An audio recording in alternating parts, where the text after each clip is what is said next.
Voilà, bonjour pour ceux qui sont déjà là. On va commencer dans 3 petites minutes.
Voilà, encore une petite minute pour laisser le temps aux gens de se connecter.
Voilà, bonjour et bienvenue au webinaire Sport et Nutrition.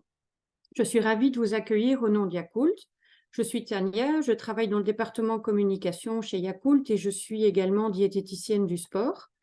Lorsque l'on souhaite atteindre un objectif sportif, il est évident que ce qui prime, c'est d'abord l'entraînement. L'alimentation va jouer un rôle dans la performance du sportif, qu'il soit amateur ou professionnel, mais elle peut aussi être à l'origine de contre-performances notoires si les aliments ou les compléments n'ont pas été testés ou mal choisis. Si vous êtes un sportif d'endurance, jogger, trailer ou triathlète, il vous est probablement également arrivé de devoir gérer des troubles intestinaux qui, eux aussi, peuvent être à l'origine de sérieuses contre-performances. Lors de ce webinaire, Serge Peters, qui est diététicien du sport, abordera notamment cette thématique. De notre côté, les diététiciennes de chez Yakult, dont je fais partie, ont développé un e-book et un flot de 12 mails pour vous aider à adopter une alimentation adéquate, respectueuse de vos intestins et pour faire de votre assiette un tremplin pour atteindre vos objectifs. Pour vous inscrire à ce flot ou consulter le e-book, vous pouvez simplement scanner le QR code qui s'affiche là à l'instant. Mes collègues vont également mettre le lien vers le flot dans le chat, donc vous pouvez aussi directement cliquer sur le lien. Voilà, je vous souhaite à toutes et à tous un bon séminaire et je passe maintenant la parole à Odile, qui est notre modératrice du jour. Bonjour à tous et merci Tania pour cette introduction. Je propose que vous coupez votre caméra et votre micro, voilà. Donc moi, en effet, je m'appelle Odile et je serai la modératrice du jour. Je suis diététicienne de formation et j'ai une spécialisation en diététique du sport. J'aimerais bien parcourir quelques aspects techniques avec vous premièrement, avant de débuter le séminaire. Alors, premièrement, la caméra et le micro, pardon, ont été coupés pour tous les participants pour des questions de qualité. Et vous pouvez poser toutes vos questions dans le petit onglet qui est prévu pour, ça s'appelle Q&R. Donc, dans le bas de votre écran, vous avez l'option de nous poser vos questions tout au long du séminaire. Et puis, après l'intervention des deux participants ou des deux orateurs, on va parcourir avec eux vos questions pour qu'ils puissent y répondre. Dernièrement, ce séminaire durera environ 1h30 à 2h et il n'y a pas de pause prévue. Voilà pour les petits aspects techniques. J'ai le plaisir aujourd'hui d'accueillir deux orateurs. Donc, ce sera Serge Peters, qui est diététicien agréé, spécialisé dans la nutrition du sportif. Et il nous parlera de l'influence de l'alimentation sur les sports d'endurance et le rôle des intestins. Et puis Camille Laus, athlète bien connue, athlète d'athlétisme, et elle viendra nous parler de sa propre expérience par rapport à l'alimentation et par rapport à son sport. Comme l'a expliqué Tania, il y a vraiment un rôle important de l'alimentation. L'alimentation joue un rôle très important dans les performances physiques. Et c'est de ça que Serge Peters vient nous parler aujourd'hui dans les sports d'endurance. Serge Peters, je vous invite à déjà allumer votre micro, votre caméra et à partager votre écran. Je vais couper le mien entre-temps aussi. Serge Peters est donc diététicien agréé, comme je disais. Il est spécialisé dans l'alimentation du sportif. Il a été mon prof il y a plusieurs années déjà. Et voilà qu'il est un orateur très renommé qui a suivi et qui suit encore toujours des professionnels, des athlètes de haut niveau pour trouver l'alimentation adéquate pour soutenir leur performance lors de leur compétition. Voilà, Serge Peters, vous pouvez partager votre écran. Je dois arrêter le mien. Voilà. Merci.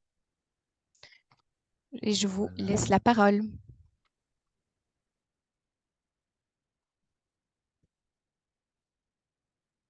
Voilà, je pense que c'est en ordre. Voilà, merci beaucoup. Bonjour à tous. Merci d'abord à Yakult et à Carotte de me donner la parole et sur un sujet qui m'intéresse beaucoup quand même, c'est la nutrition du sportif. Alors, rentrons directement dans le vif du sujet et posons-nous la question finalement, que faut-il pour être bon, pour être performant? Et ici, je vais notamment citer les sportifs d'endurance.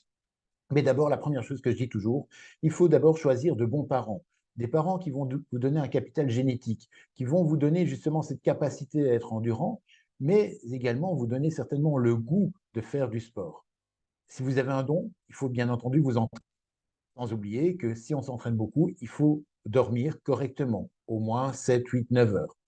Psychologiquement, il faut se préparer pour la performance parce que finalement, la course à pied, c'est quand même pour des longues distances, éventuellement prenant au niveau psychologique.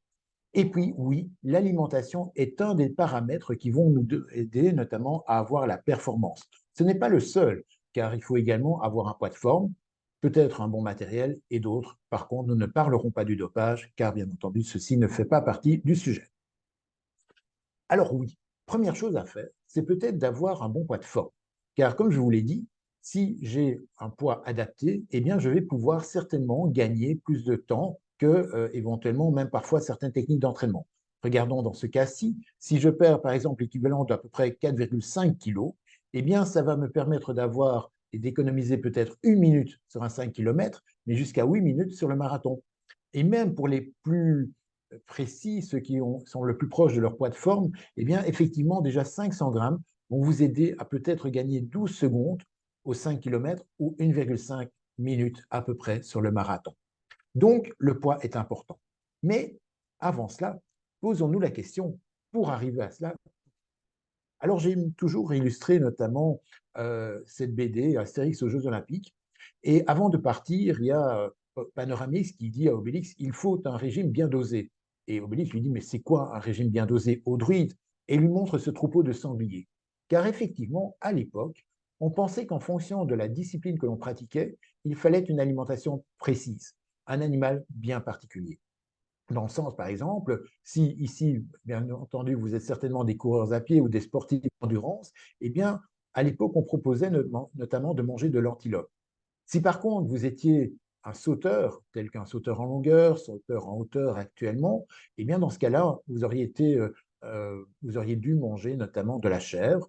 Si maintenant, vous êtes plutôt un lanceur de disques ou éventuellement un adepte du pugilat, donc des sports de combat, c'était le taureau. Et finalement, il y avait un aliment qui était réservé à tous les champions, tous ceux qui voulaient faire de la compétition, c'est notamment ceci, c'est-à-dire des testicules de taureau ou des animaux selon l'usage.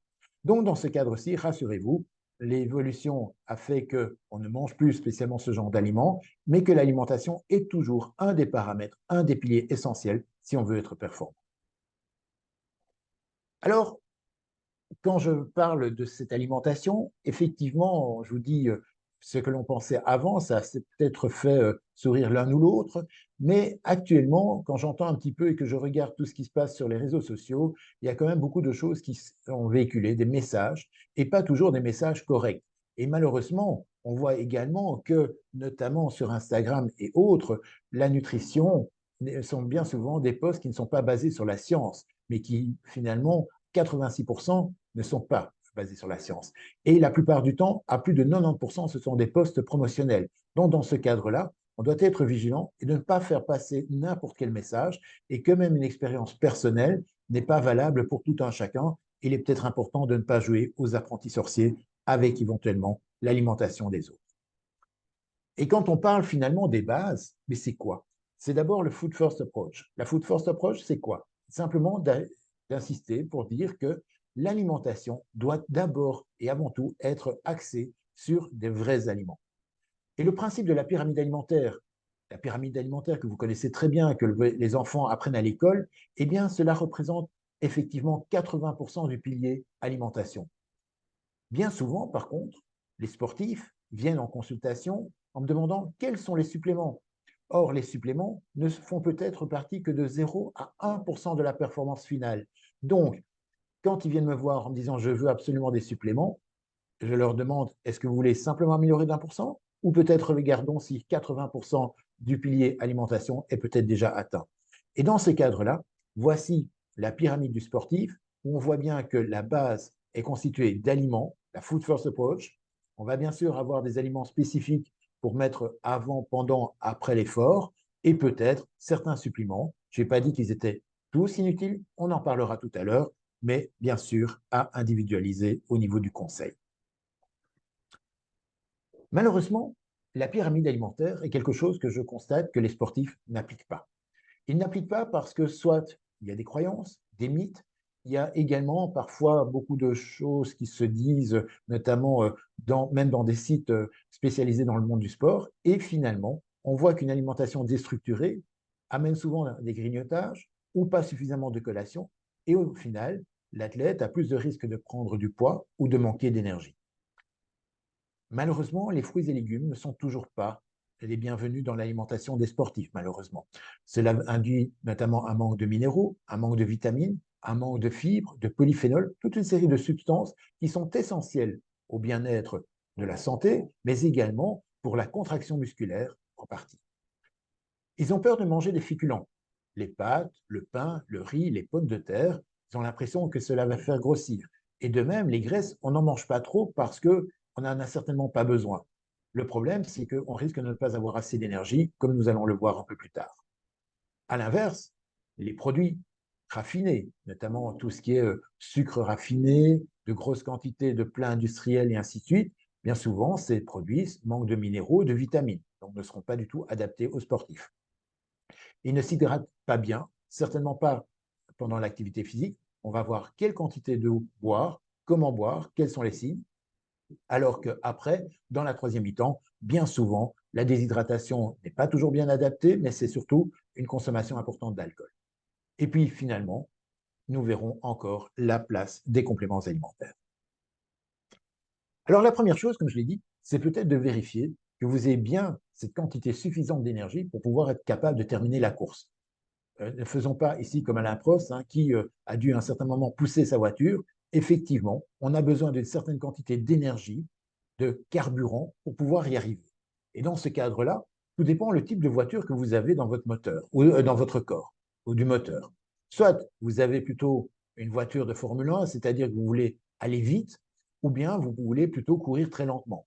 Donc quelqu'un qui se dit « j'ai envie de faire un marathon en moins de 3 heures », aura certainement besoin d'avoir beaucoup plus de glucides qui seront apportés par les féculents, le pain, les pâtes, le riz, les céréales, les pommes de terre ou différents types de sucre, alors que quelqu'un qui voudrait courir très longtemps, faire un ultra-trail par exemple, un 180 km, un UTMB ou autre, aura plutôt besoin de plus de graisse. Cela va lui permettre de courir longtemps, mais bien sûr à une intensité plus faible. Le problème, c'est que nos réserves en supercarburant, c'est-à-dire en glycogène, en sucre dans nos muscles et dans notre foie, est limitée. Et en fonction de votre alimentation, vous pouvez avoir des réserves peut-être de 45 minutes à maximum 1h30. Alors qu'à l'inverse, vos graisses, même si vous n'avez pas de problème de poids, vous êtes certainement capable de courir à peu près entre 80 et 120 heures sans vous arrêter, rien que sur vos graisses sous-cutanées. Donc, il est indispensable d'avoir assez d'énergie. Alors, ce graphique peut sembler un petit peu compliqué, il est en anglais également, mais qu'est-ce qu'il indique? Simplement, regardons la partie du milieu, et la partie du milieu, on voit que, par exemple, ici, si j'ai assez d'énergie par rapport à l'activité physique que je vais dépenser, eh bien, dans ce cadre-là, mon sportif sera en pleine forme. Il aura tout ce dont il a besoin, et son poids sera stable.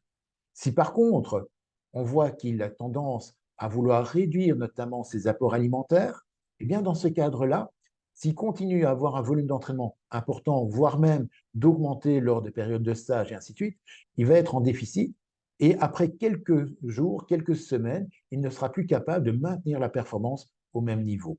Par contre, s'il mange trop dans ce cadre-là, et par rapport à son activité physique qui ne serait pas très élevée, il aurait tendance plutôt à prendre du poids. Donc l'idée que nous avons, c'est d'essayer de trouver ce fameux équilibre.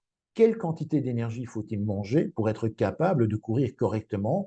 Et la meilleure manière, c'est d'avoir finalement défini ce qu'on appelle le poids de forme et de le maintenir le plus longtemps possible pendant la saison. Le grand risque actuellement, c'est qu'on vous parlera peut-être de ce qu'on appelle le Low Energy Availability, c'est-à-dire un déficit important en énergie. Et qu'est-ce que cela induit? C'est ce qu'on appelle le REDS, Relative Energy Deficiency in Sport. Ça veut dire quoi? Ça veut dire que quand on a tendance à ne pas manger suffisamment d'énergie, et principalement sous forme de glucides et notamment sous forme de graisse, alors que l'on a des volumes d'entraînement importants, eh bien, il va y avoir toute une série d'impacts qui vont apparaître au niveau de l'organisme.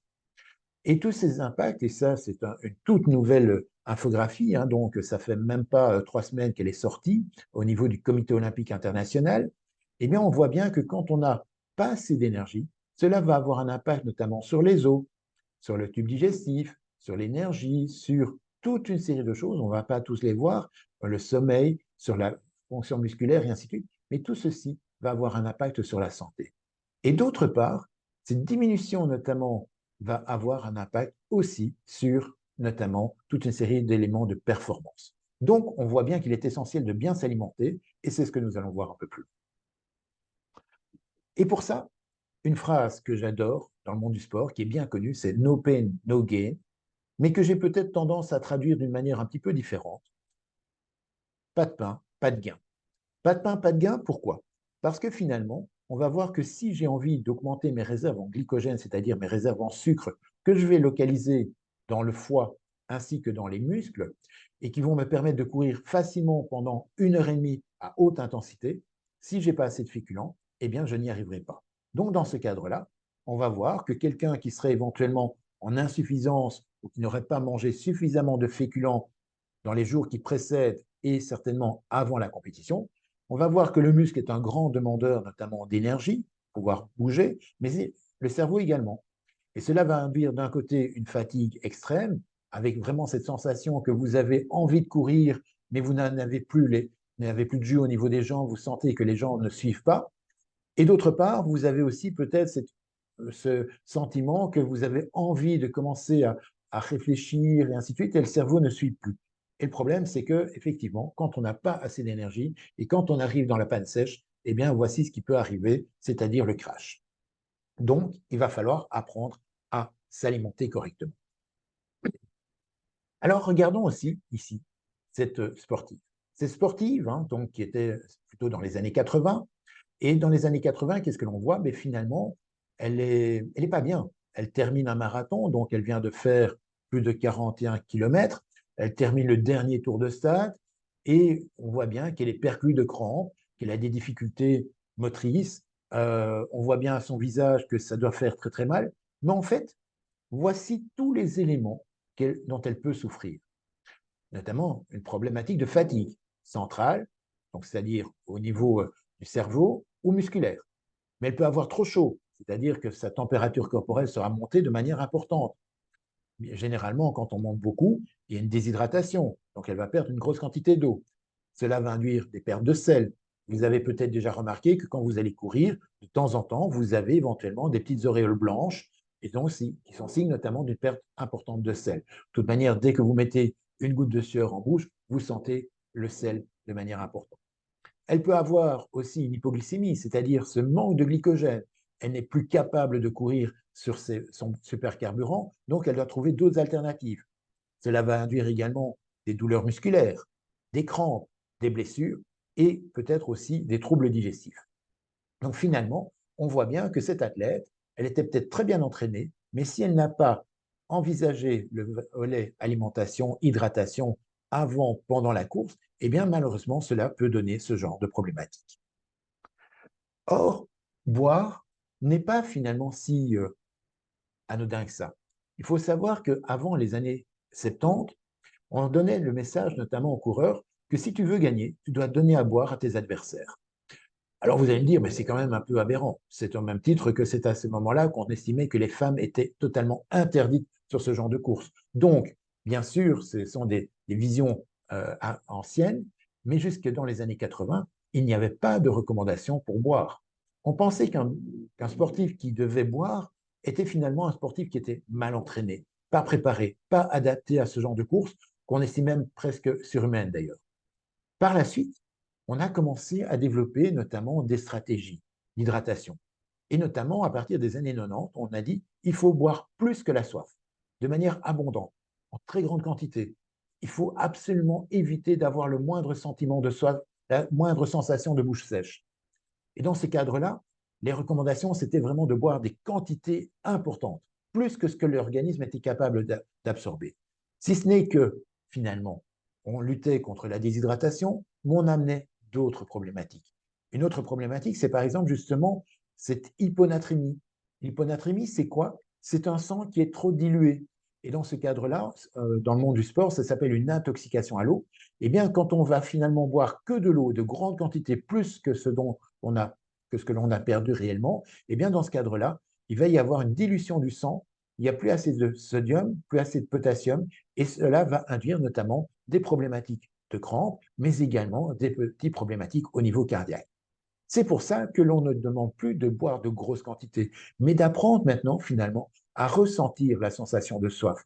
Quand est-ce que j'ai les premiers symptômes de la soif et d'anticiper. Et pour ça, on va essayer de se poser la question, finalement, pourquoi on se déshydrate? Mais c'est bien simple. Si je prends ce vététiste, dès qu'il va commencer à faire une activité physique, eh bien, il va y avoir une élévation de la chaleur au niveau du muscle. C'est normal. La réaction biochimique qui permet la contraction musculaire a tendance à produire beaucoup de chaleur. Pour une joule transformée en énergie mécanique, il y a 3 joules qui vont se dissiper sous forme de chaleur.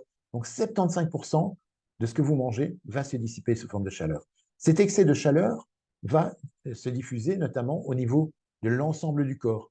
Et à un certain moment, dans le corps, dans le haut du corps, nous avons notamment des récepteurs. Ils vont nous dire attention, danger. Dès que l'on se rapproche des 39 degrés, et il faut savoir qu'il ne faut qu'à peu près 12 minutes pour y arriver, et bien si nous avons trop de température dans le corps ne fait pas la différence entre, par exemple, la fièvre et cette hyperthermie liée au corps ou à l'exercice. Alors on va pouvoir l'éliminer de différentes manières, par les radiations, les conductions, les convections, on ne va pas trop rentrer dans les détails. On voit que la respiration nous aide également à éliminer cette chaleur, mais l'évolution a fait que nous, êtres humains, nous avons cette capacité à éliminer beaucoup de chaleur grâce à la sudation. Bien sûr, tout cela va être fonction de paramètres tels que la vitesse de la course, de la durée. Plus on va faire du sport longtemps, plus on transpirera, tant en volume par heure qu'en volume absolu. L'intensité, Si vous décidez de courir à plus de 70-75% de votre VO2 max ou de votre fréquence cardiaque maximale, vous allez utiliser beaucoup plus de sucre, hein, c'est notre supercarburant, et donc, effectivement, cela nécessite plus grande dépense énergétique. Le niveau d'entraînement. Alors, on pense parfois que ceux qui s'entraînent devraient moins transpirer. Non, c'est juste l'inverse.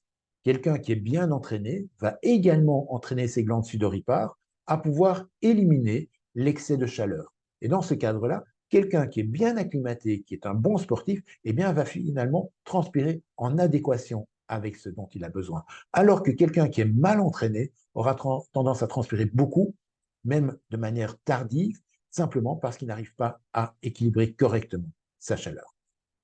L'habillement est essentiel. Prenons l'habitude d'avoir peut-être des habits foncés en hiver, mais des habits clairs en été pour pouvoir aider le corps aussi à éliminer une certaine quantité de chaleur. Et si vous courez notamment, par exemple, dans des situations où il fait très chaud et que vous avez besoin de mettre de la crème sur la peau, prenez peut-être des crèmes, des solutions hydriques et minérales qui seront plus efficaces notamment que d'autres crèmes qui seraient trop grasses.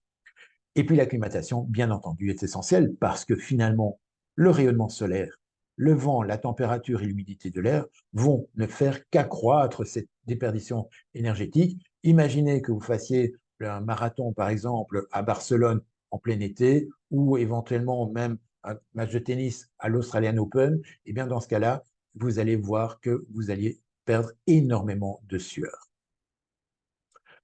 Alors, ce que j'explique souvent, notamment aux enfants, aux plus jeunes, parce qu'il faut aussi essayer de les sensibiliser dès le plus jeune âge, c'est finalement pourquoi est-ce qu'on doit avoir un sang bien hydraté ou donc assez fluide. Et je leur donne par exemple l'idée de prendre notamment un petit verre avec du sirop de grenadine, un sirop de grenadine bien rouge hein, qui représente bien la couleur du sang. Je leur donne une paille et je leur demande d'aspirer. Et qu'est-ce qu'ils vont me dire? Mais c'est difficile d'aspirer ce sirop de grenadine, c'est trop épais, je n'y arrive pas. À cela, je vais rajouter de l'eau. Et une fois que j'ai dilué notamment ce sirop de grenadine, je leur demande d'aspirer à nouveau et ils me disent ah, c'est beaucoup plus facile.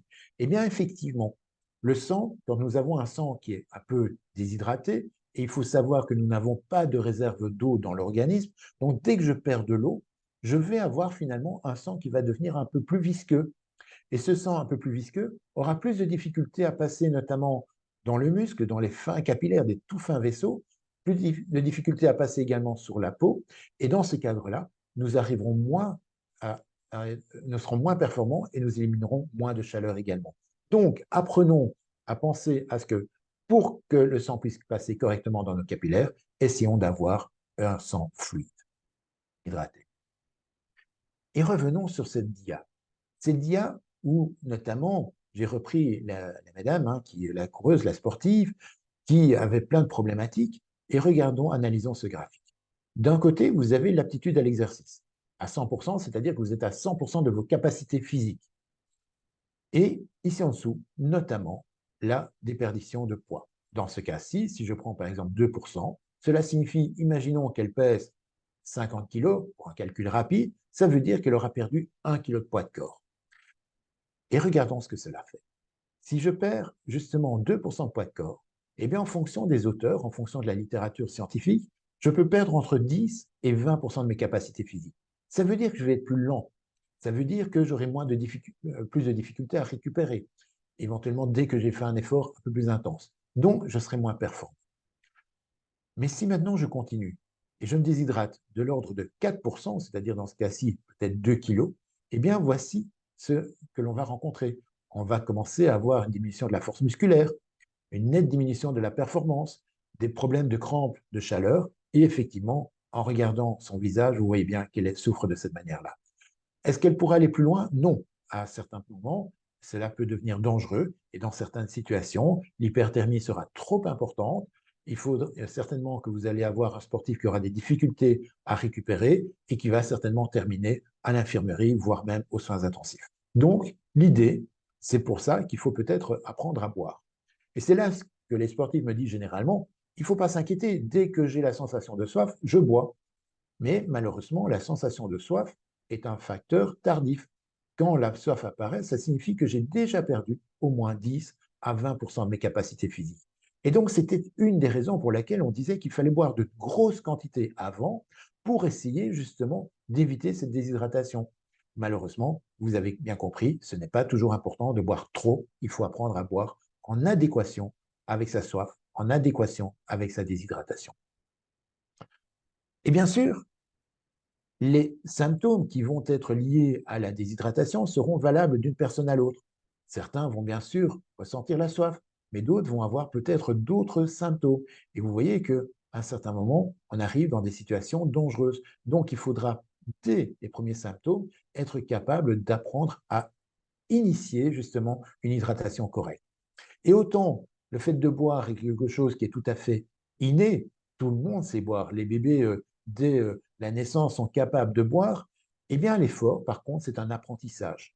Il faut vraiment éduquer le sportif à boire de manière adaptée, en évitant qu'il fasse des fausses routes, en évitant qu'il boive de trop grosses quantités, de manière justement à ce qu'il soit en adéquation avec sa soif. Et pour ça, nous avons toujours aussi une aide, notamment ici je reprends notre mascotte, Mannequin Peace, et effectivement, quand on regarde, mais, la couleur des urines est très claire. Et effectivement, c'est ce que l'on va recommander notamment aux sportifs. Si vous commencez déjà l'épreuve en étant bien hydraté, c'est-à-dire en ayant des urines du grade 1, 2, 3, cela signifie que vous serez à 100% de vos capacités. Si par contre, vous commencez déjà avec des urines 4 ou 5, dans ce cadre-là, vous aurez finalement déjà perdu 10 à 20% de vos capacités physiques. Donc, dans ce cadre-là, si vous courez, ce sera déjà trop tard. Vous n'arriverez pas à vous réhydrater correctement pour être performant. Et si maintenant vous avez 6 ou plus, franchement, là, il vaudra peut-être mieux ne pas courir, mais vous allez aussi remarquer que peut-être après des courses, vous aurez peut-être des des urines de cette couleur-là. Cela signifie simplement qu'à l'effort, vous avez certainement sous-estimé le niveau d'hydratation. Donc, comme je le dis, je transpire, donc je bois. Retenez ce slogan. Essayez d'avoir des urines claires et dans ce cadre-là, vous verrez, vous serez certainement plus performant à la prochaine course. Alors, que faut-il mettre dans sa gourde et sa boisson? Alors, c'est très simple. Moins de 45 minutes, il n'y a qu'une seule boisson qui est indispensable, voire même jusqu'à 1 heure. C'est simplement de l'eau. À partir d'1 heure, 1 heure quart, on va devoir ajouter éventuellement quelques éléments, tels que par exemple du jus de raisin avec de l'eau et éventuellement une petite pincée de sel. C'est une boisson qui est très simple, mais qui fonctionne super bien, que nous utilisons avec les sportifs de haut niveau et que même en France, à l'INSEP, qui est le grand centre d'entraînement pour les sportifs de haut niveau, ils utilisent à merveille aussi. On peut utiliser d'autres jus de fruits. Petit détail, le jus de pomme, attention, parce que le jus de pomme à l'effort peut donner des problèmes de diarrhée, et le jus d'orange à l'effort peut donner éventuellement des reflux gastro-œsophagiens qui ne sont pas toujours très agréables. On peut aussi dire que comme j'ai besoin de sucre, si je n'ai pas envie d'avoir du jus de raisin ou un jus de fruits que je ne vais peut-être pas apprécier, je pourrais utiliser par exemple du sirop de grenadine. Le sirop de grenadine fonctionne très bien. Il faut à peu près 3-4 cuillères à soupe de sirop de grenadine par gourde de 500 ml ou du sirop de menthe. Le sirop de menthe est plus appréciable notamment quand il fait très chaud. Effectivement, le menthol va donner une sensation de fraîcheur en bouche de manière plus importante que le sirop de grenadine. Et si maintenant, car nous allons nous approcher des frimas, notamment de la saison, avec des boissons qui voudraient peut-être un peu plus chaudes, qui vont peut-être nous réchauffer, dans ce cas-là, une boisson que je propose, c'est par exemple de mettre dans de l'eau un sachet de thé, de faire un thé au miel, avec éventuellement un petit peu de jus de citron, peut-être une pincée de sel. On place ça dans une gourde isotherme, et de cette manière-là, on va pouvoir courir ou aller faire du vélo pendant tout un temps, avec une boisson qui va nous réchauffer aussi de l'intérieur. Alors, je vous ai dit qu'il y avait 2 choses sur lesquelles il fallait être vigilant, c'est bien sûr l'hydratation et d'autre part, bien sûr, l'hydratation et l'alimentation. Et je vous ai dit que beaucoup estiment qu'il faut notamment donner toute une série de compléments alimentaires. Alors ici, c'est le consensus notamment de l'UEFA, qui a été repris par la FIFA et qui est retenu également par le Comité olympique international, donc des sociétés importantes, et qui ont bien défini que si je veux, la première chose, il va peut-être falloir prendre notamment des aliments, des féculents qui vont nous aider, des fruits et légumes également. Si j'ai besoin de protéines, je peux utiliser, bien entendu, tout ce qui est viande, volaille, poisson, œufs, mais également, sans oublier, les produits végétaux qui sont certainement très bonne source de protéines aussi. Les oméga 3, avant de penser à des compléments, eh bien, pensons peut-être à prendre des poissons d'eau froide. Le thon, le saumon, le maquereau, les sardines, même si les sardines sont un peu plus d'eau chaude, mais ce sont des choses intéressantes. L'huile de krill, qui est une sorte de petit crustacé qui est très riche en oméga 3.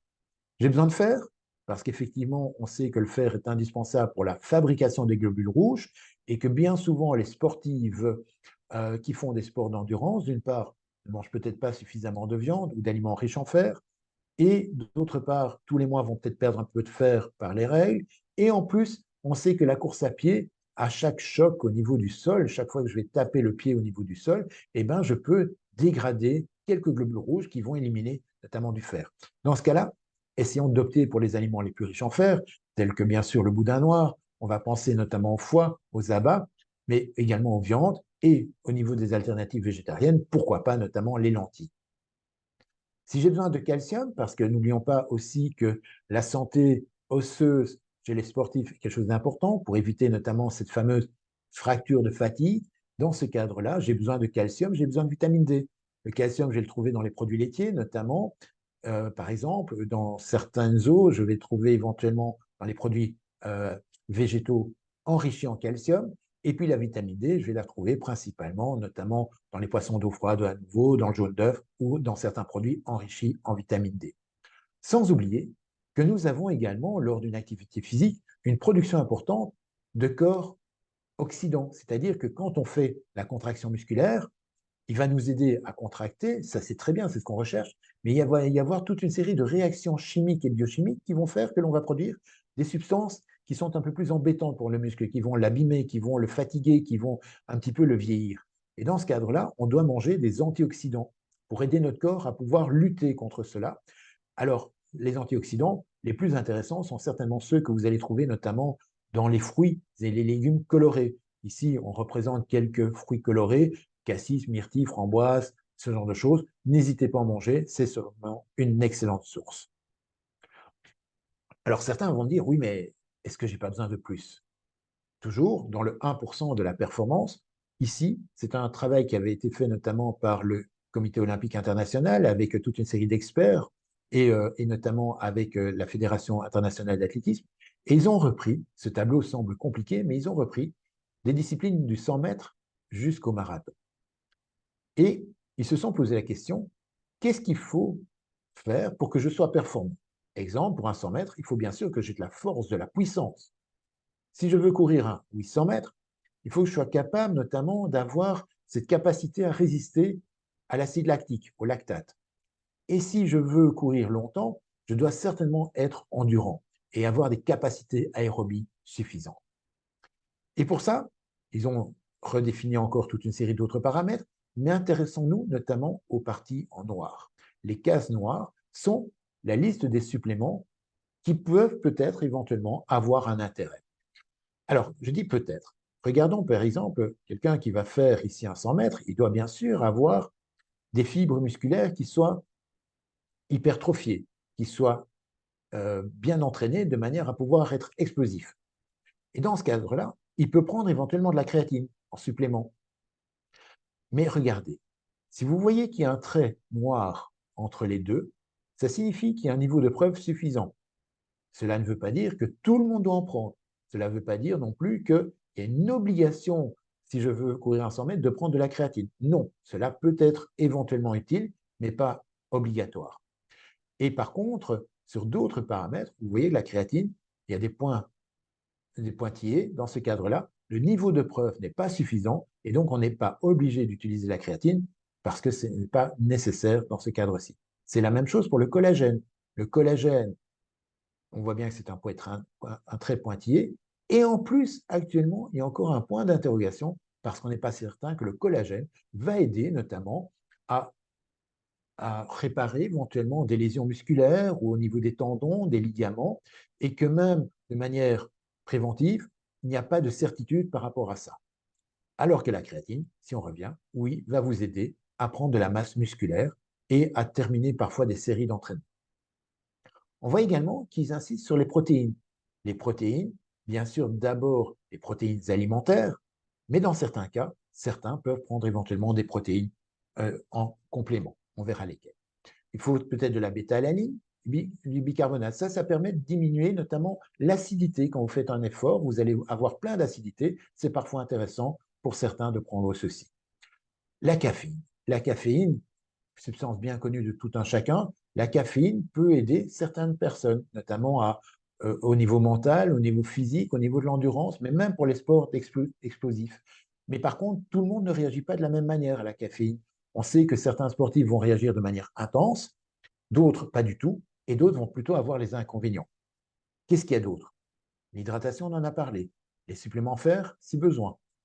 La carnitine, aucun intérêt. Et par contre, certains ont peut-être déjà vu des sportifs d'endurance qui vont prendre par exemple du jus de betterave. Le jus de betterave est bien connu parce qu'il contient des nitrates. Et les nitrates vont permettre notamment de faire ce qu'on appelle une vasodilatation. Ça veut dire quoi? Ça veut dire que les fins capillaires dans lesquels le sang doit passer sont tellement fins que les globules rouges sont limités. Par contre, si j'ai une vasodilatation, c'est-à-dire que les vaisseaux vont se dilater et plus de globules rouges pourront pénétrer et donc oxygéner mon muscle et enlever notamment le CO2.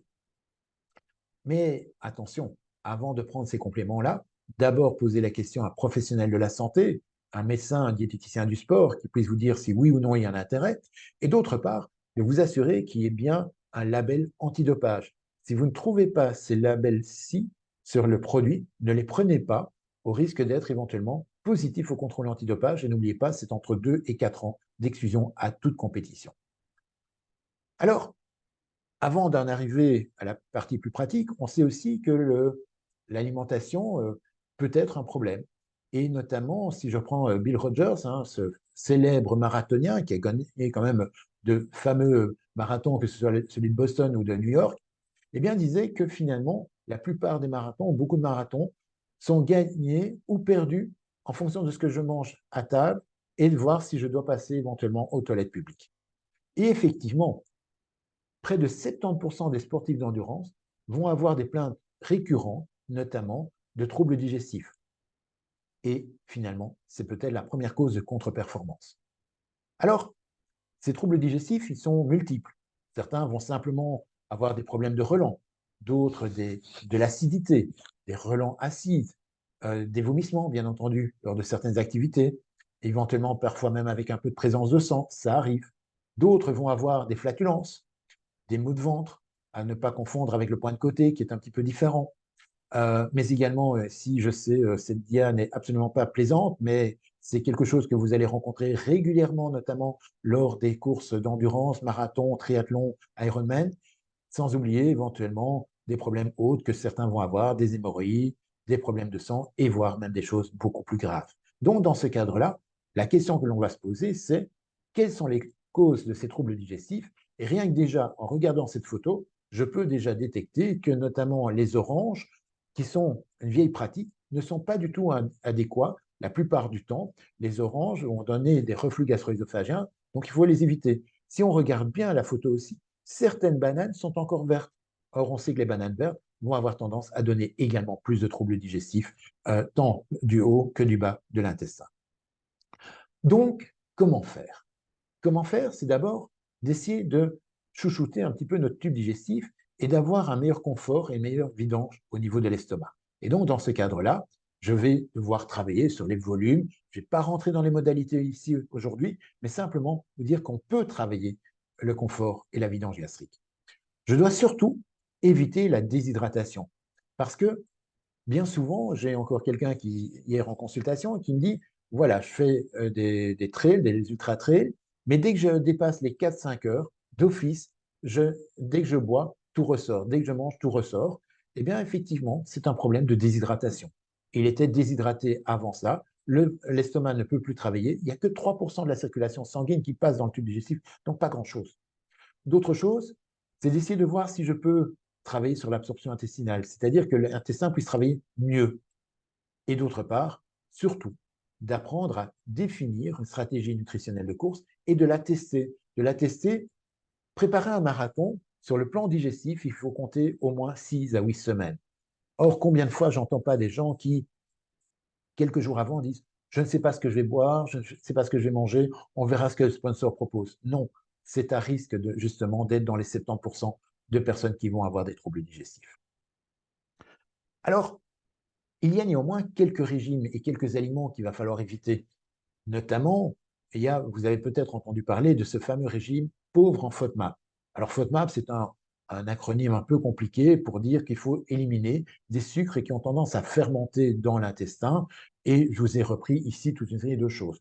Et donc, effectivement, il y a des choses que l'on va rencontrer. Par exemple, vous imaginez bien que manger de l'oignon, de l'ail et de l'échalote avant une course n'est certainement pas une bonne idée.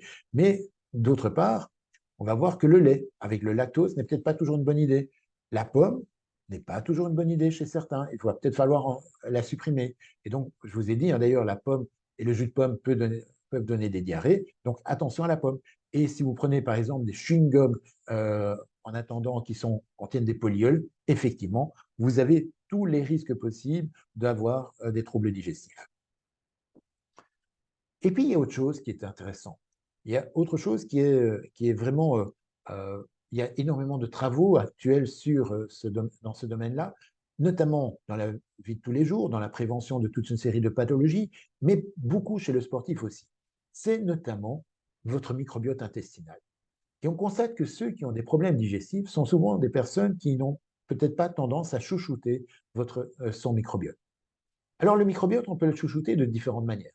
D'abord, en lui donnant des prébiotiques. Les prébiotiques sont on va dire, les aliments préférés des bonnes bactéries que nous avons dans l'intestin. Et puis, on peut lui donner également des probiotiques. Et les probiotiques, ça, ce sont des bactéries que l'on va manger directement et qui vont continuer à ensemencer votre intestin avec justement des bactéries qui sont considérées comme des bonnes souches. Et dedans, vous voyez notamment des produits laitiers fermentés, vous voyez d'autres produits fermentés tels que la choucroute, tels que le soja, tels que les olives. Tout ça va participer notamment grâce aux bactéries et chacun de ces produits laitiers, notamment fermentés, contient des bactéries différentes qui vont pouvoir ensemencer votre tube digestif. Et qu'est-ce que l'on constate? C'est que si vous mangez des prébiotiques et des probiotiques de manière très régulière, vous allez avoir une meilleure diversité du microbiote. C'est-à-dire qu'il va y avoir plus de bonnes bactéries qui vont pouvoir lutter contre les mauvaises bactéries de votre intestin. Cela va aider à avoir une meilleure fonction barrière. N'oubliez pas, les aliments viennent de l'extérieur et vont avoir cette capacité à rentrer progressivement, digérer et rentrer dans le sang, mais il peut y avoir aussi toute une série de mauvaises substances qui peuvent passer. Donc, les bonnes bactéries vont aider à avoir une bonne barrière, entre guillemets, une frontière qui soit pas trop poreuse. Cela va permettre, on a bien constaté chez les sportifs, d'avoir une meilleure immunité et surtout au niveau des infections respiratoires. Donc, les sportifs qui ont souvent des infections respiratoires au niveau du haut du corps sont parfois susceptibles d'avoir plus de problématiques. Alors, moins d'inflammation, plus de capacité antioxydante, ça aussi. Et finalement aussi, on va voir qu'il y a une diminution des troubles digestifs, mais surtout une amélioration des performances. Et ces performances ont été constatées tant dans des sports explosifs que des sports de force, que des sports d'endurance. Mais voici notamment un élément, c'est que pour y arriver, il faut bien sûr aussi opter d'abord, et ça a été bien démontré aussi, sur justement les aliments. S'il faut choisir entre des aliments ou des compléments alimentaires, sur base de la Food First Approach, on voit bien que justement les laits, les yaourts, les laits fermentés et ainsi de suite, eh bien finalement sont beaucoup plus intéressants pour pouvoir d'une part fournir ce fameux microbiote, mais également pour fournir tous les nutriments essentiels au bon fonctionnement de l'organisme. Donc la matrice alimentaire est essentielle et il faudra préférer, et la littérature insiste bien sur cette préférence alimentaire. Alors, j'ai abordé un petit peu les aspects plutôt théoriques. Maintenant, voici les aspects plus pratiques. Finalement, que manger la veille d'une compétition? J'entends un peu de tout. J'entends qu'il faut, par exemple, un spaghetti bolognaise. Non, les pâtes, c'est très intéressant, mais on va peut-être plutôt choisir des aliments qui vont être faciles à digérer, pas trop lourds. Un spaghetti bolognaise, ça peut être une bombe calorique, mais il y a énormément de gras, des viandes un peu difficiles à digérer, il va peut-être y avoir plein d'épices, on va peut-être rajouter plein de fromage, tout ça ne sera pas optimal pour le tube digestif. Commençons d'abord par un potage, pour augmenter la richesse, notamment en légumes, en vitamines et en minéraux. Et puis, j'ai illustré, pourquoi pas, avec des pâtes, brocolis, saumon. Ici, éventuellement, des pâtes avec un petit pesto léger et du poulet, et un petit peu de fromage. pas trop de crudité, la veille au soir, c'est pas intéressant. Ou éventuellement un risotto aux 2 jambons avec de la courgette. On n'oublie pas de bien s'hydrater, objectif urine claire, et on peut prendre un dessert tel que par exemple une banane, un riz au lait, pourquoi pas. Grâce à ça, vous allez bien dormir, et le lendemain, il va falloir un bon petit déjeuner.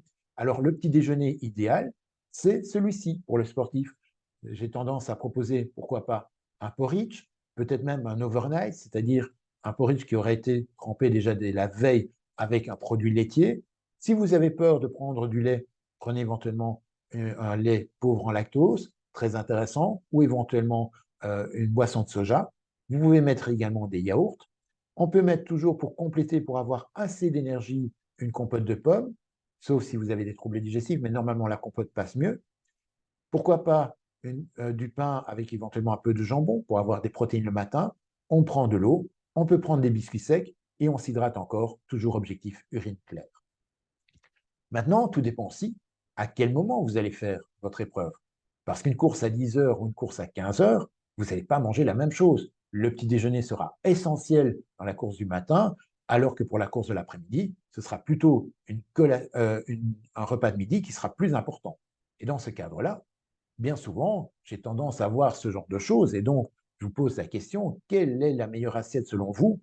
La A, B, C, D, E, en sachant que, par exemple, pour l'info, c'est des choses que j'ai rencontrées notamment, et ça c'était pour des joueurs de foot, la B, c'était des saucisses, vous voyez, des saucisses en boîte avec du jambon, des pâtes et de la mayonnaise. Vous imaginez bien que ce n'est pas du tout idéal avant l'effort. Il était certainement en pleine digestion avec plein de relents pendant la course. Et la bonne réponse, en fait, finalement, c'est aucune de ces assiettes-là. Il y a d'autres choses qui sont beaucoup plus intéressantes, telles que par exemple le pain avec du jambon, par exemple du pain avec du gouda, ça fonctionne super bien. On va pouvoir éventuellement mettre une purée de pommes de terre, voire même une purée aux carottes avec éventuellement du poulet, ou avec du jambon, ça passe bien, ou avec du saumon, pourquoi pas.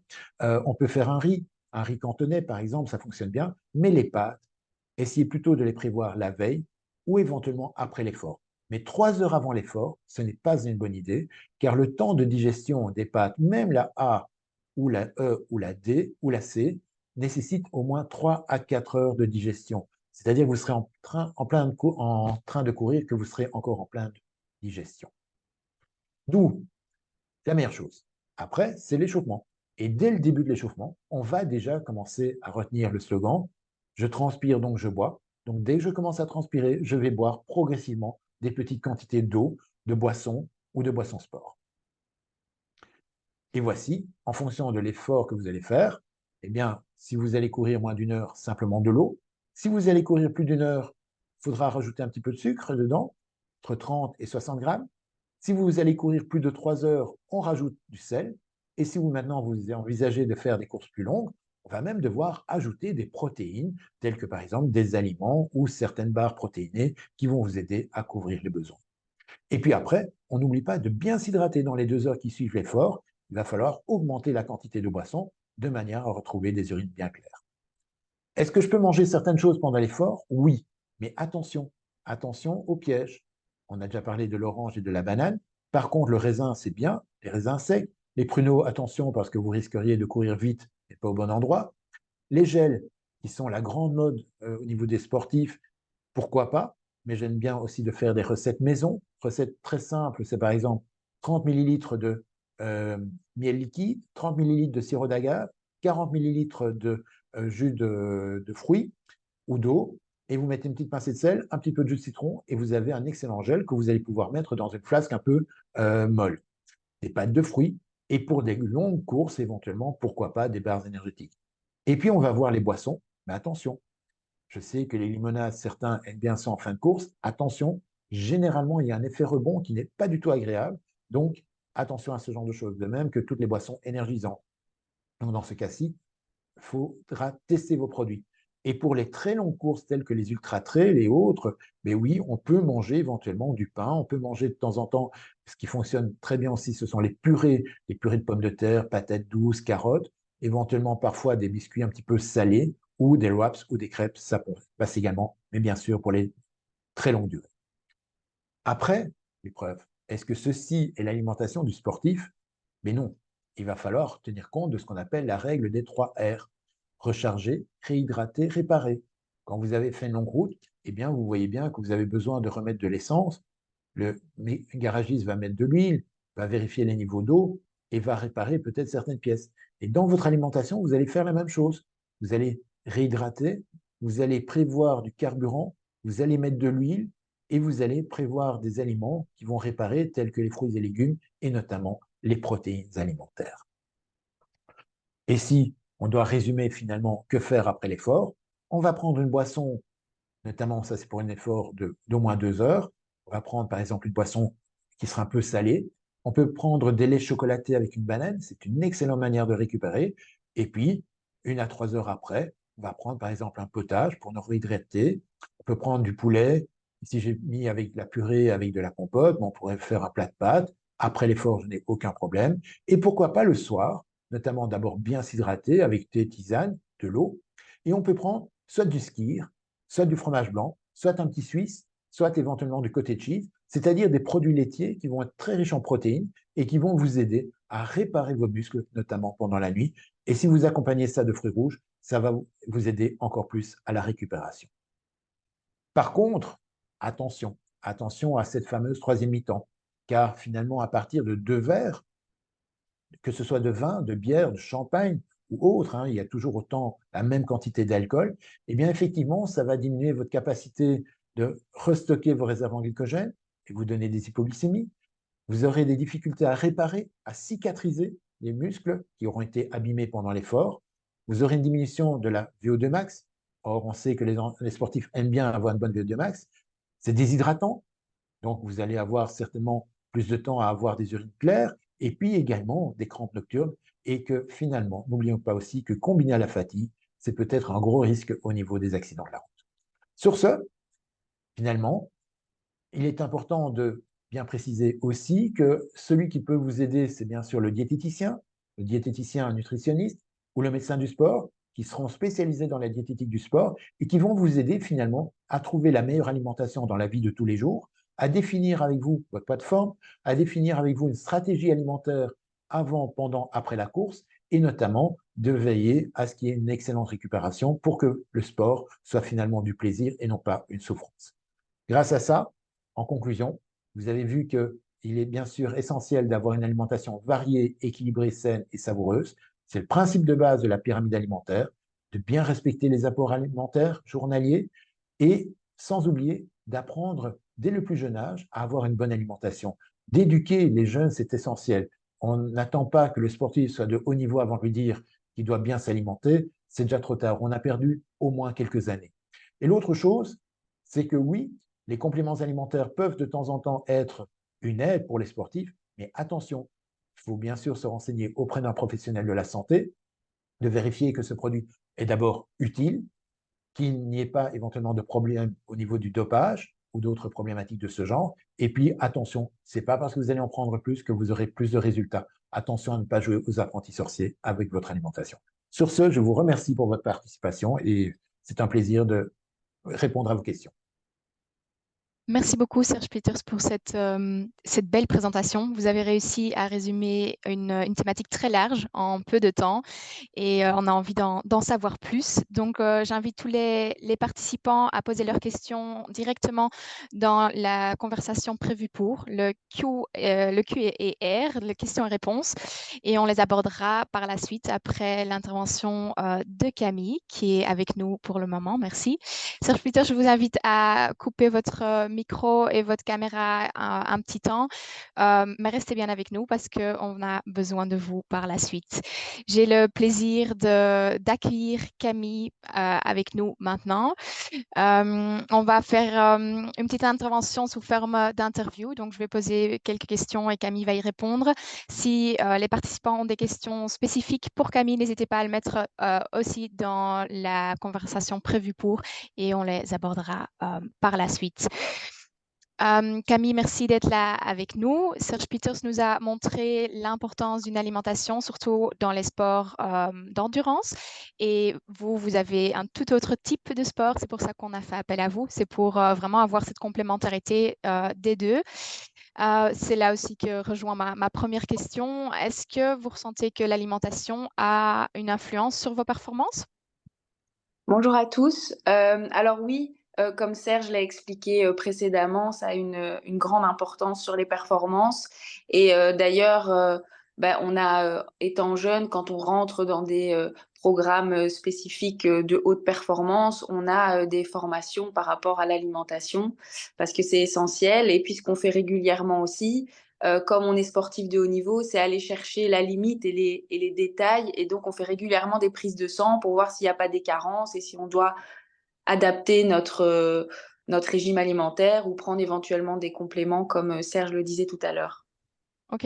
Et donc, est-ce que vous avez vraiment une stratégie alimentaire par rapport à vos sessions de sport et vos compétitions? Est-ce que vous avez un schéma bien spécifique que vous suivez par rapport à l'alimentation? Non, pas vraiment. En fait, c'est maintenant une habitude de manger sainement et donc je vais tout le temps avoir un apport en protéines, des légumes, des glucides et alors tout le temps des produits frais aussi. On va jamais manger des produits préparés et donc on fait vraiment attention à la qualité des aliments. Mais donc, je résumerai mon régime alimentaire comme un régime varié et surtout avec des produits de bonne qualité. OK, d'accord. Et vous parlez des fruits et des légumes. Ben, Serge Peters nous disait que beaucoup de sportifs n'ont pas assez de fruits et de légumes dans leur assiette, donc ça fait plaisir à entendre. Est-ce que pour les compétitions, vous avez un régime particulier ou vous continuez en fait cette stratégie de qualité et de choix de famille alimentaire, je dirais? En fait, pour être honnête, le jour d'une compétition, souvent avec le stress, on n'a pas très faim, donc on doit se forcer à manger, mais on essaye en fait de garder les mêmes habitudes que les jours précédents, parce que finalement, l'entraînement quotidien, voilà, c'est tout un processus et la compétition doit faire partie de ce même processus. Donc on change pas vraiment, en tout cas moi, je ne change pas vraiment ma manière de manger le jour d'une compétition. Je vais toujours essayer d'avoir un petit apport en protéines, glucides et légumes.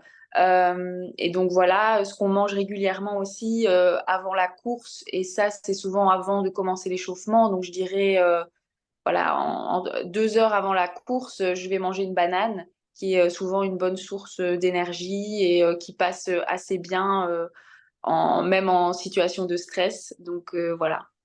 OK, d'accord.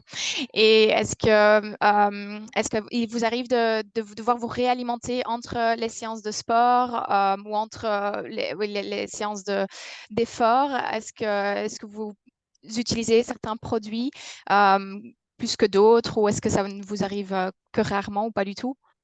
Donc, pendant une séance, on va toujours veiller à être bien hydraté. Donc ça rejoint complètement ce que Serge disait.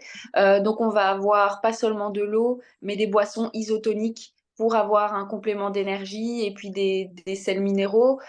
Quand il fait vraiment très, très chaud, comme on était à Tokyo en 2021, il faisait très chaud, là, on va même prendre de l'ORS avant l'entraînement pour être sûr de bien être hydraté et aussi après l'entraînement parce que comme l'a dit Serge, on transpire.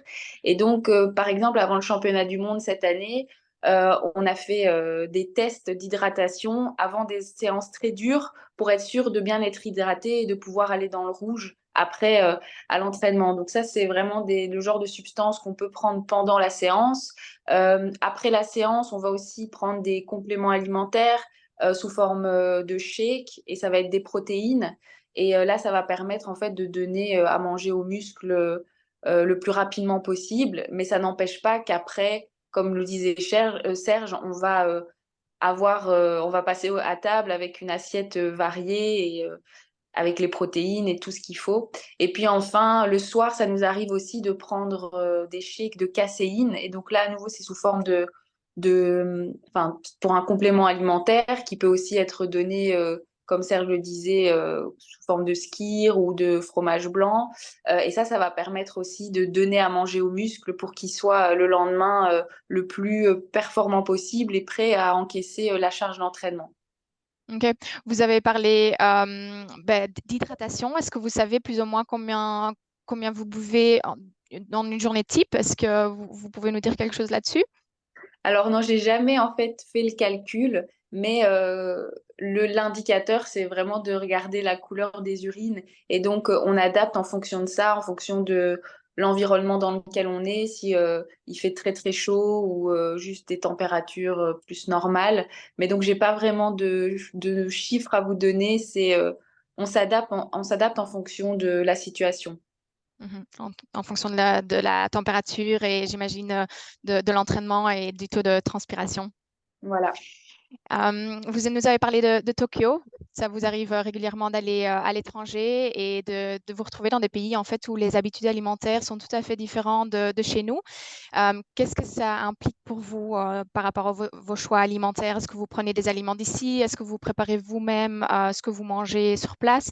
Ou est-ce que vous allez parfois au restaurant dans d'autres pays en préparation de la compétition? En fait, quand on est en championnat, on est dans des hôtels avec plein d'autres pays qui viennent donc du monde entier. Et les hôtels essayent toujours de nous proposer un buffet avec un large choix. Et donc, en fonction de notre culture, de nos habitudes alimentaires, on peut toujours retrouver des aliments qu'on a aussi chez nous. Donc, c'est vrai que j'ai jamais eu de problème quand j'étais à l'étranger parce qu'on nous propose toujours des plats et des aliments qui sont dans nos habitudes alimentaires. On doit parfois juste faire attention à l'eau, si elle est potable ou non. Mais sinon, par rapport vraiment aux aliments, voilà, on n'a jamais dû faire face vraiment à des problèmes. D'accord. Vous mangez toujours au sein de l'hôtel, en fait. Vous ne sortez pas de... OK, parfait. Et toujours par rapport à l'étranger, est-ce que parfois vous souffrez de jet lag quand vous allez, quand vous vous déplacez? Et surtout, ma question, c'est de savoir si l'alimentation peut jouer un rôle pour éviter le jet lag ou pour justement surmonter le jet lag.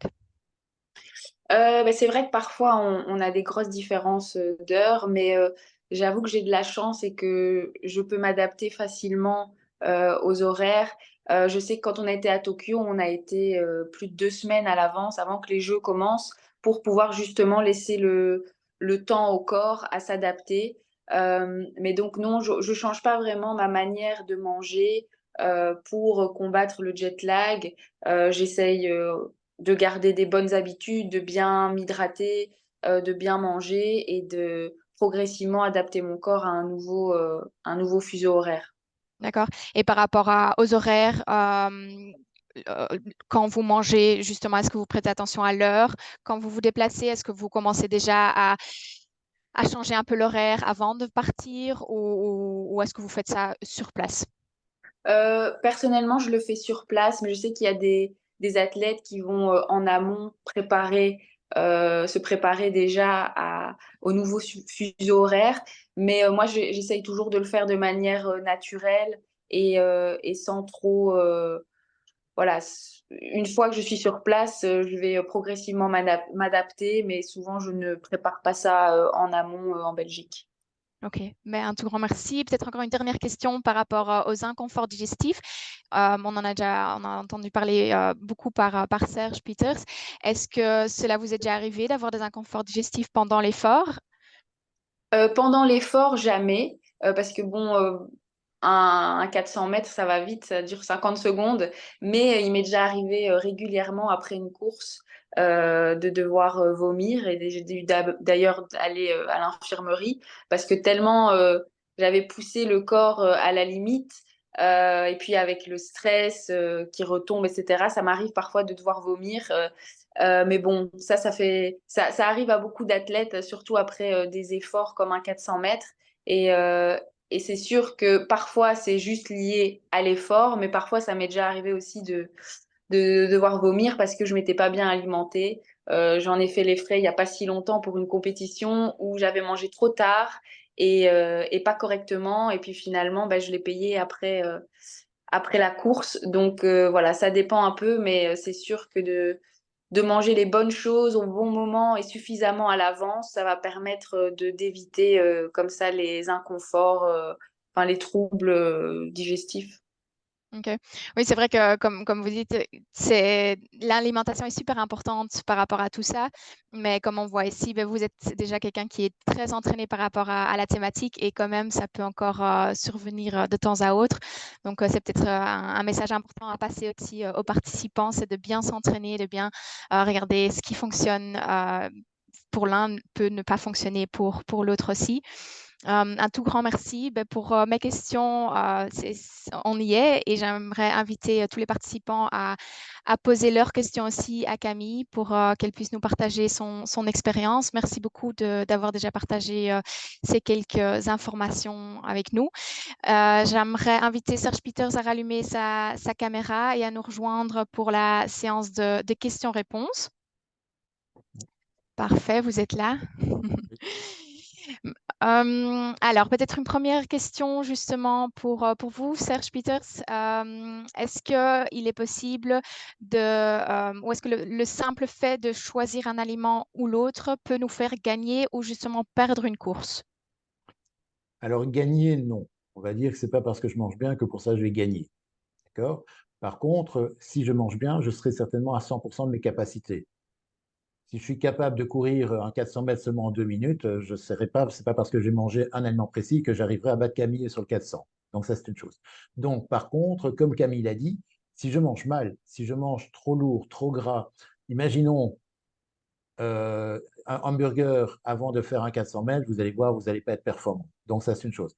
Maintenant, il y a quand même euh, une légende, enfin, c'est pas une légende, c'est une réalité. Usain Bolt, aux Jeux Olympiques de 2008 à Pékin, ne supportait pas la nourriture chinoise et effectivement, il a mangé des nuggets de poulet avant de faire 9,58. Peut-être qu'il aurait fait 9,40 s'il avait mieux mangé. Qui sait, en effet. Parfait. Une question pour vous, Camille. Est-ce que vous pouvez nous donner un exemple de plat type, par exemple, pour le petit déjeuner? Qu'est-ce que vous mangez le matin?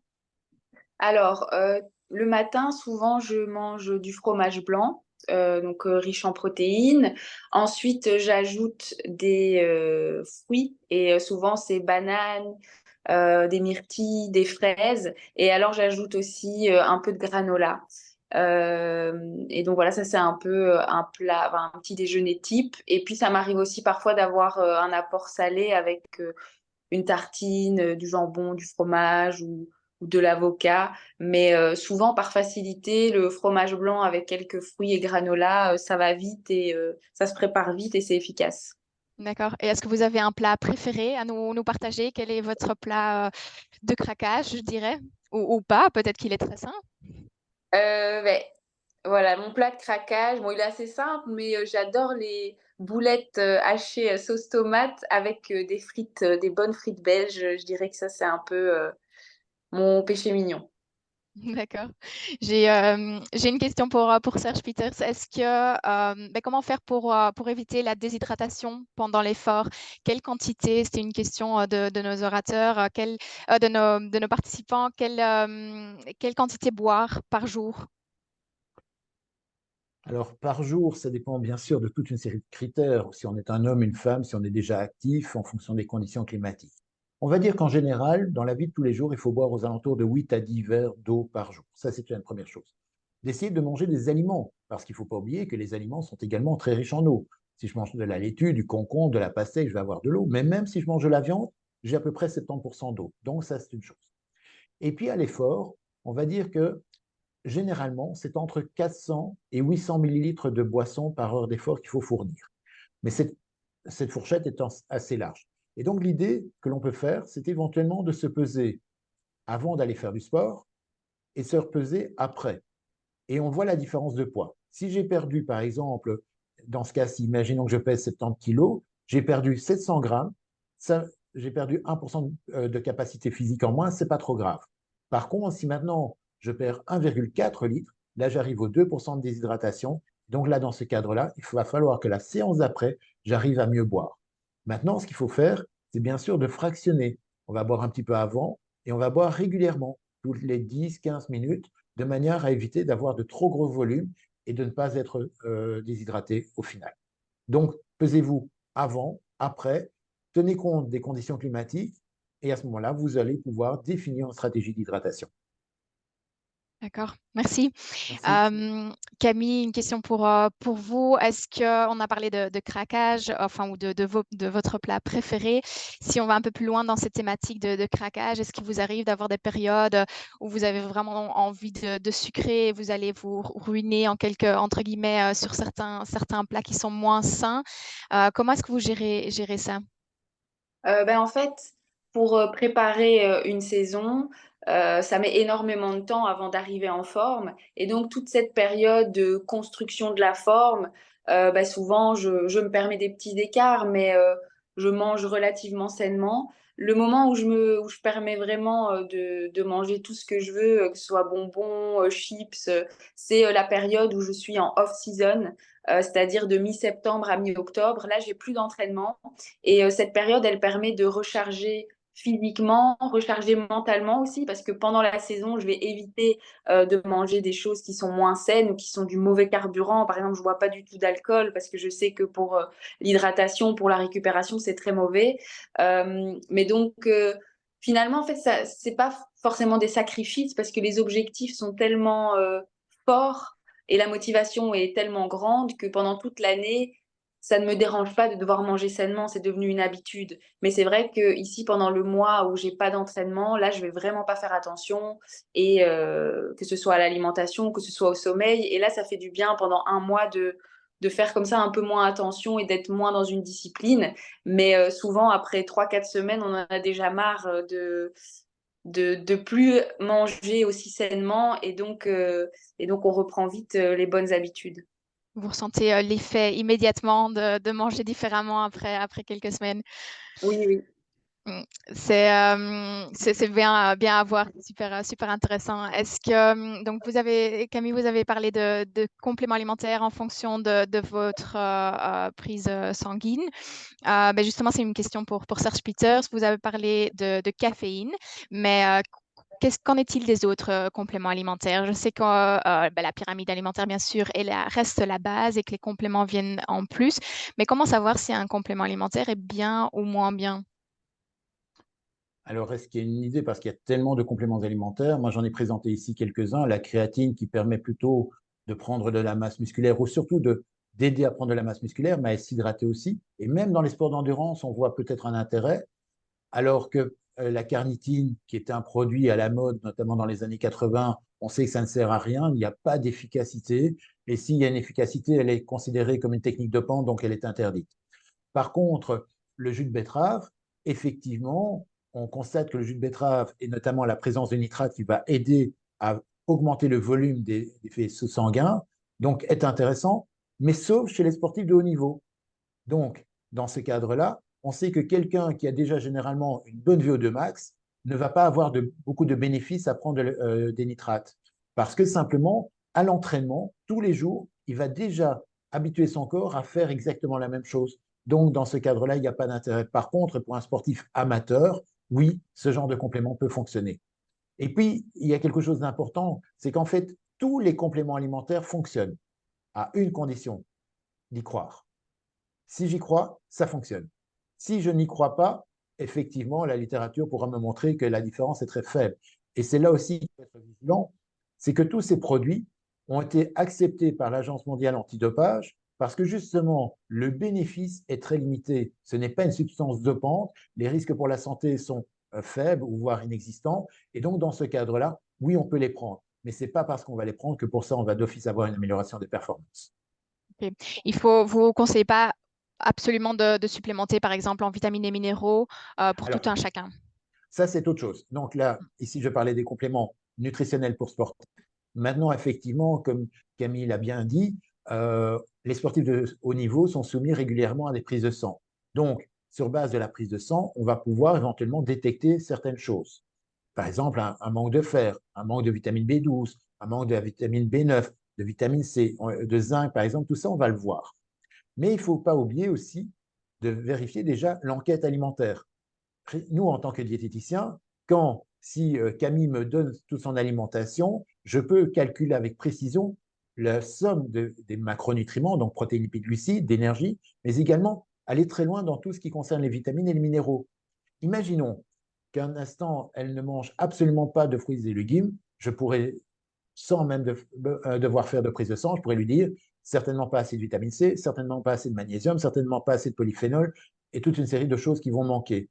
Et donc, on va déjà essayer de rectifier l'alimentation, on va vérifier par la prise de sang, et si dans ce cadre-là, l'enquête alimentaire et la prise de sang sont bonnes, généralement, à ce moment-là, il n'y a plus de problème. Ok, merci. Maintenant, une question pour vous deux, ou en tout cas une thématique que j'aimerais aborder avec chacun de vous. C'est à propos de l'alimentation végétale qui gagne quand même en intérêt. Donc, de plus en plus de personnes vont vers une alimentation entièrement végétale.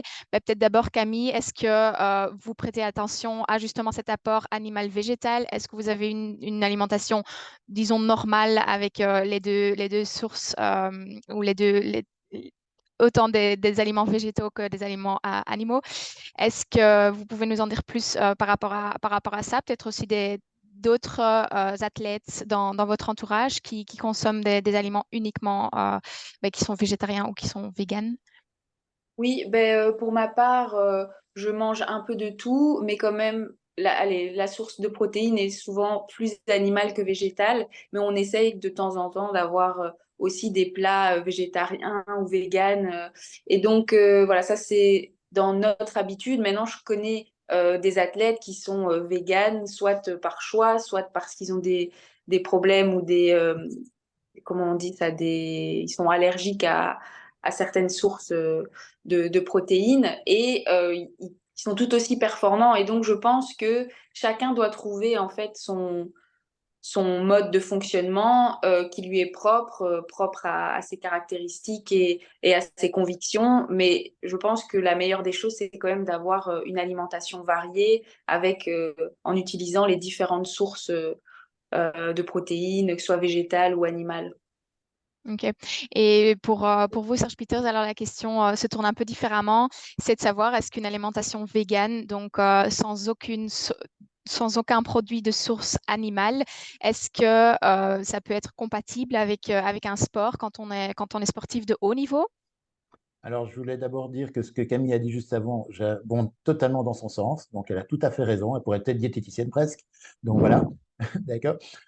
Alors, euh, il faut savoir qu'effectivement, nous avons quelques athlètes de haut niveau qui sont véganes.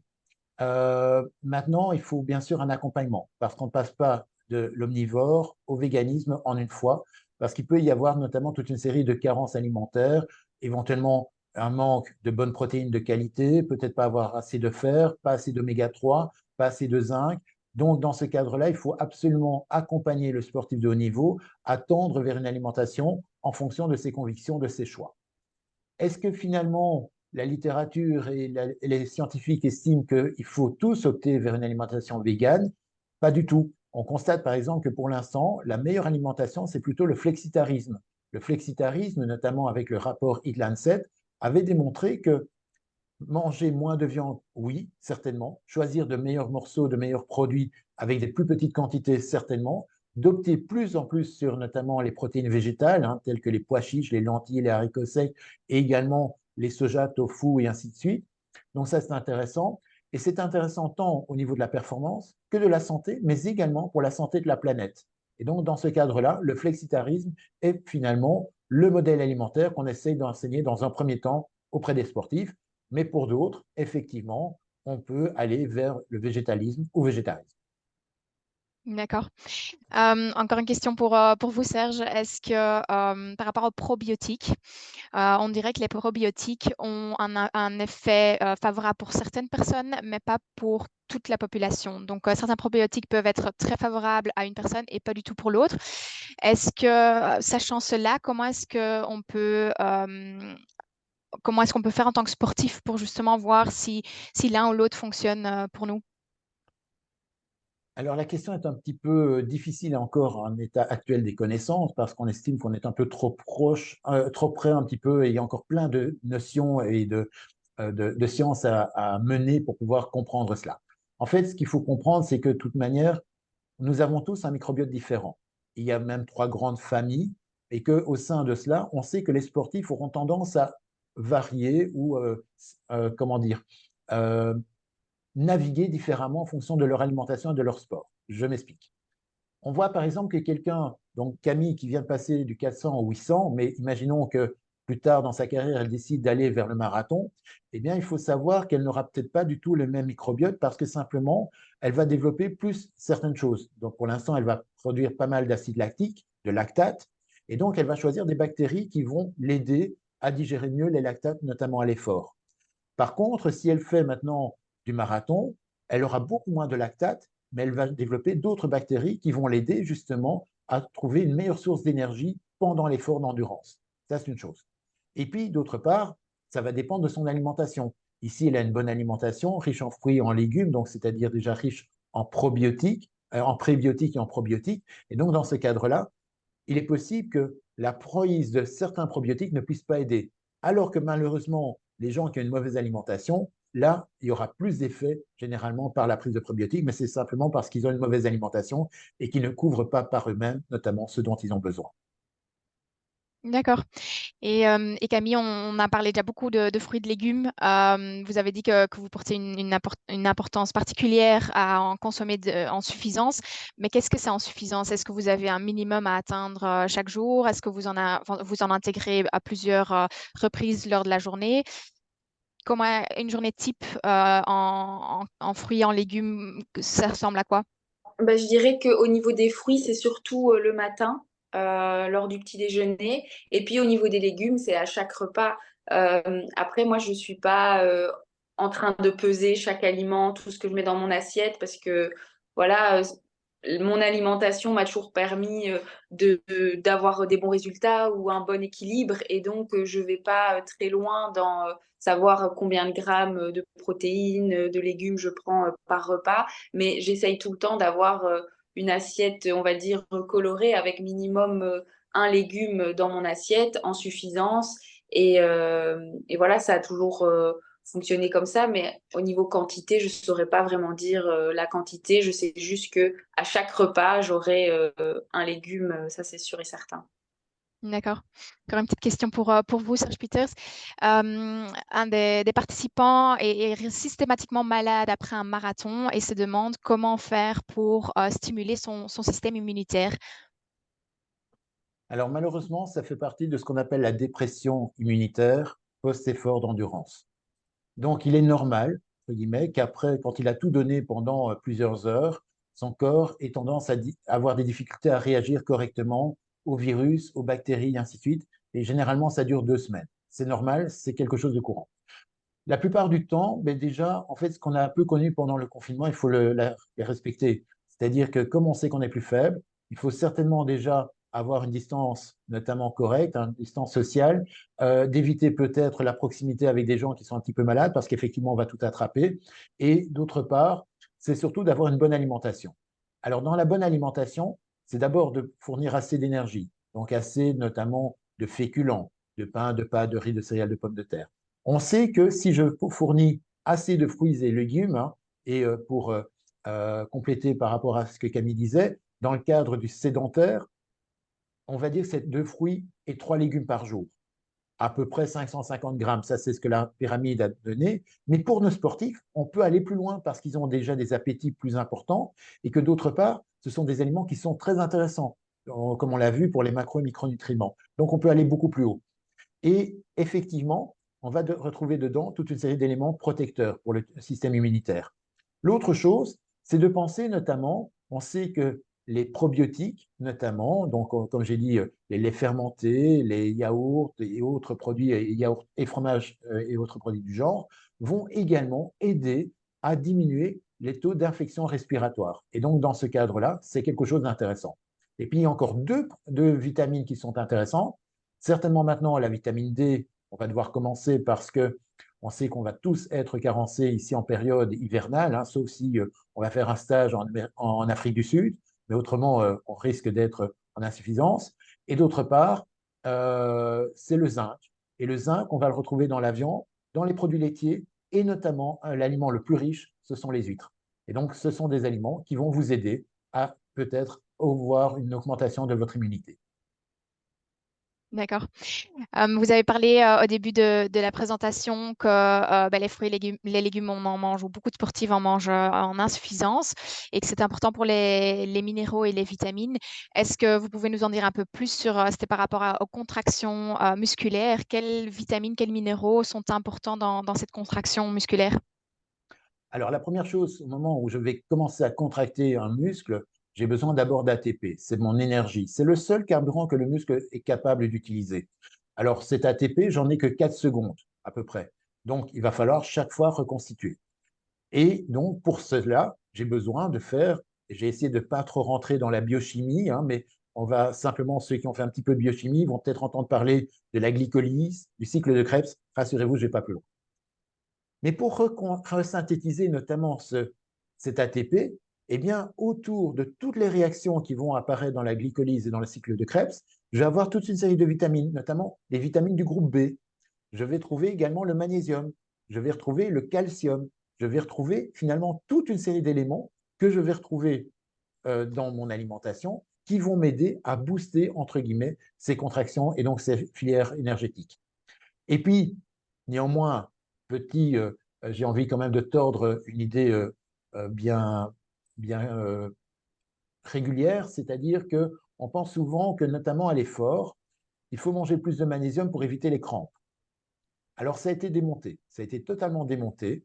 Dans la vie de tous les jours, peut-être éventuellement que certaines crampes peuvent être liées à notamment un manque de magnésium. Et donc, le magnésium, si je précise, dans certaines eaux, vous allez en trouver, il y a des eaux qui sont riches en magnésium, vous allez en trouver dans les fruits et légumes, surtout les fruits colorés plutôt verts et les légumes verts, et également dans les céréales complètes, pain complet, pâtes complètes, ce genre de choses. Mais par contre, à l'effort, les crampes à l'effort, il n'y a pas de relation avec le magnésium.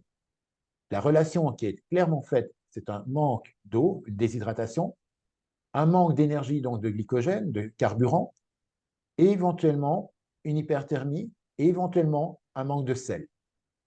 Et tout à l'heure, Camille a parlé de la fameuse ORS, hein, cette solution de réhydratation orale. Eh bien, finalement, c'est vrai que quand elle va voyager, qu'elle va arriver dans un pays très chaud où elle ne sera pas acclimatée, eh bien, dans ce cas-là, elle aura l'eau, elle aura les glucides, elle aura le sodium. C'est pour ça que ça permet de prévenir notamment l'écran. Merci beaucoup. On est arrivé à la fin de nos questions. Il ne me reste plus qu'à vous remercier pour votre intervention, Camille et Serge. Merci beaucoup pour votre présence. C'était très, très enrichissant, et je passe la parole à Tania. Merci beaucoup. Voilà, pour faire la même chose, pour remercier Camille et Serge pour leurs interventions, et à vous pour votre participation. Et donc, voilà, pour ce qui est du e-book et Flow Sport, vous le retrouvez dans le chat, mais également sur notre site internet. Donc voilà, merci.